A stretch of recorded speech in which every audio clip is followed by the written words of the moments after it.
എല്ലാവർക്കും നമസ്കാരം. ഇന്ന് നല്ല ടേസ്റ്റി ആയിട്ടുള്ള ടൊമാറ്റോ സോസാണ് ഉണ്ടാക്കുന്നത്. കടയിൽ നിന്ന് വാങ്ങേണ്ട ടൊമാറ്റോ ഇപ്പം നല്ല ലാഭത്തിൽ കിട്ടുന്നുണ്ട്. നല്ല ചീപ്പാണ് ടൊമാറ്റോ. അപ്പം നമുക്ക് സോസൊക്കെ വീട്ടിൽ തന്നെ ഉണ്ടാക്കിയെടുക്കാം. അങ്ങനെ ഉണ്ടാക്കിയെടുത്ത സോസാണ്. ഇതെങ്ങനെയാണ് ഉണ്ടാക്കുകയെന്ന് നോക്കാം. എൻ്റെ റെസിപ്പീസൊക്കെ ഇഷ്ടപ്പെട്ടാൽ സബ്സ്ക്രൈബ് ചെയ്യാത്തവരുണ്ടെങ്കിൽ സബ്സ്ക്രൈബ് ചെയ്യണം. വളരെ സിമ്പിൾ റെസിപ്പീസാണ് ഞാൻ ഇടുന്നതൊക്കെ. അതുകൊണ്ട് എല്ലാവരും ലൈക്കും കമൻറ്റും ഒക്കെ ചെയ്യണം കേട്ടോ. ടൊമാറ്റോ സോസ് ഉണ്ടാക്കാനായിട്ട് ഒരു 750 ഗ്രാം ടൊമാറ്റോസ് എടുത്തു. നല്ല പഴുത്ത ടൊമാറ്റോ ആണ് എടുക്കേണ്ടത്. നല്ല റെഡ് കളറുള്ള ടൊമാറ്റോ എടുത്തു. അതിനുശേഷം കട്ട് ചെയ്യണം.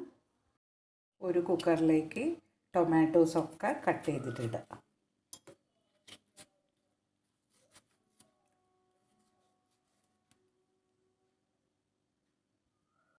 ടൊമാറ്റോ കട്ട് ചെയ്യുമ്പം ടൊമാറ്റോൻ്റെ ഈ ഭാഗം കട്ട് ചെയ്ത് കളയുക. അത് കുറച്ചൊരു ഉറപ്പുള്ള ഭാഗം, ഇവിടെയും കുറച്ച് ഉറപ്പുണ്ടെങ്കിൽ അതും കട്ട് ചെയ്ത് കളയുക.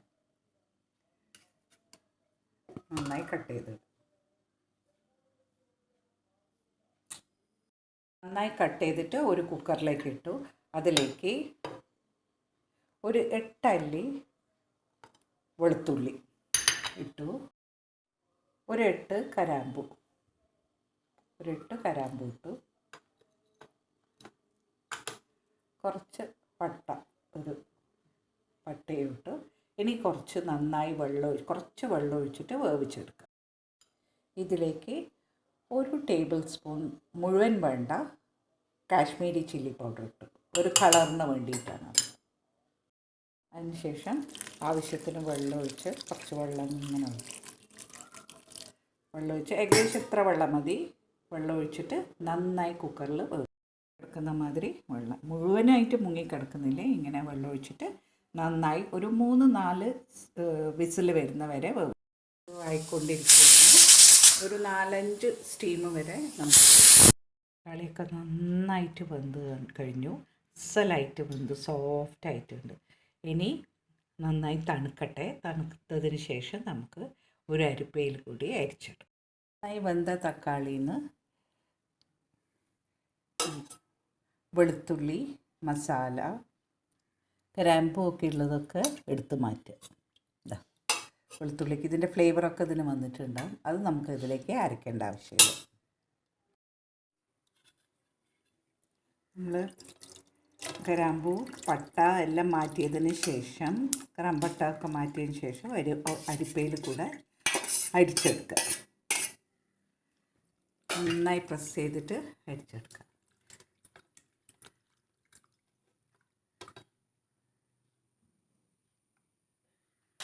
നന്നായി പ്രസ് ചെയ്തെടുക്കുമ്പം അതിൻ്റെ ജ്യൂസ് കംപ്ലീറ്റ് നമുക്ക് കിട്ടും.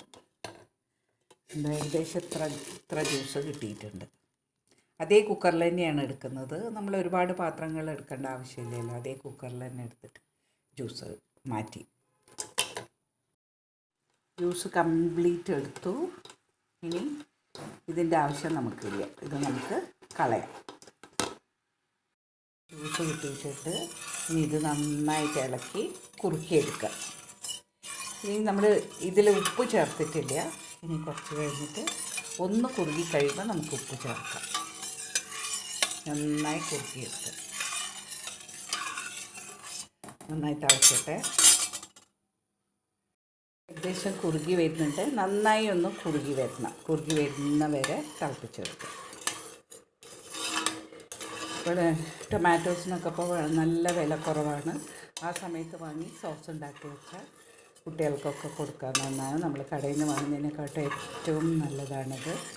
ഒന്നും നമ്മൾ ചേർക്കുന്നില്ല, പ്രിസർവേറ്റീവ്സ് ഒന്നും ചേർക്കുന്നില്ല. അധികകാലം ഇരിക്കില്ല എന്നേ ഉള്ളൂ. പക്ഷേ നമുക്കത് ധൈര്യമായിട്ട് കഴിക്കാം. എല്ലാവരും ട്രൈ ചെയ്ത് നോക്കണം. സിമ്പിൾ റെസിപ്പീസൊക്കെ ഇഷ്ടപ്പെട്ടാൽ സബ്സ്ക്രൈബ് ചെയ്യാത്തവരുണ്ടെങ്കിൽ സബ്സ്ക്രൈബ് ചെയ്യണം. ലൈക്കും കമൻറ്റും ഒക്കെ ചെയ്യണം കേട്ടോ. സോസിലേക്ക് കുറച്ച് ഉപ്പ് ചേർക്കാം. ഇതിൽ അധികം ഉപ്പ് ചേർക്കാൻ പാടില്ല, വളരെ കുറച്ചേ ഉപ്പ് ചേർക്കാൻ പാടുള്ളൂ. ഈ സമയത്ത് കുറച്ച് ഉപ്പ് ഒരു 1/4 ടീസ്പൂൺ ഉപ്പ് ചേർക്കാം. പുളിപ്പിന് വേണ്ടിയിട്ട് കുറച്ച് 1 ടേബിൾ സ്പൂൺ ചെറുനാരങ്ങ നീരൊഴിക്കും. 2 ടേബിൾ സ്പൂൺ പഞ്ചസാരയും ഇടുക. 2 ടേബിൾ സ്പൂൺ ഷുഗർ ഇടുക. നന്നായി മിക്സ് ചെയ്യുക. അങ്ങനെ സോസ് റെഡിയായി. ഇനി തണുത്തതിന് ശേഷം നല്ല വൃത്തിയുള്ള കുപ്പിയിലേക്ക് മാറ്റിയെടുക്കുക. നല്ല ടേസ്റ്റി ആയിട്ടുള്ള സോസ്. എല്ലാവരും ട്രൈ ചെയ്ത് നോക്കൂ. നല്ല സോസാണിത്. എല്ലാവരും ട്രൈ ചെയ്ത് നോക്കും. സൂപ്പർ ടേസ്റ്റിയാണത്.